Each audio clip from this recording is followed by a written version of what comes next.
आज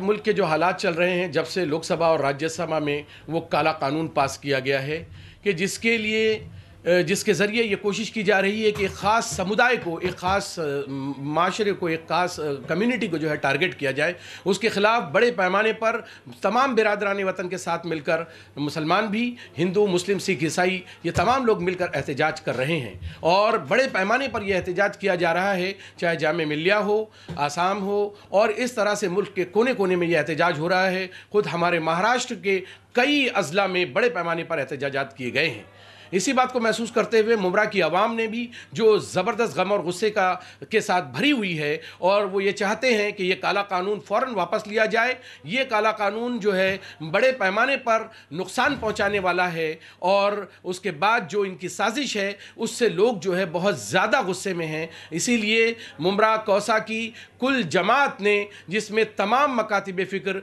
तमाम मज़ाहिब के लोगों ने मिलकर ये तय किया है कि 18 दिसंबर बुध के रोज़ दोपहर 2 बजे शिमला पार्क से एक एहतजाजी मार्च किया जाएगा। ये एहतजाजी रैली दोपहर 2 बजे शुरू होगी और शिमला पार्क से निकलकर मुमरा स्टेशन पर एम गेट पर ख़त्म होगी, और वहीं पर एक जलसे आम की शक्ल में तब्दील हो जाएगी। उसके अलावा एक डेलीगेशन जो है वो कलेक्टर से मिलकर ये मुतालबा करेगा कि ये काला कानून वापस लिया जाए। और इसीलिए जो है वो तमाम मज़ाहिब के लोग, हमारे मुमरा के रहने वाले सिख बिरादरान और ईसाई कम्युनिटी के लोग भी, और दलित कम्युनिटी के लोग भी जो है वो सब एक साथ जुड़कर आए हुए हैं, और कुल जमात के बैनर तले ये कोशिश की जा रही है कि ये बात ऐवान इक़्तिदार तक पहुंचा दी जाए कि ये काला कानून किसी भी सूरत में हमारे यहाँ कबूल नहीं किया जाएगा।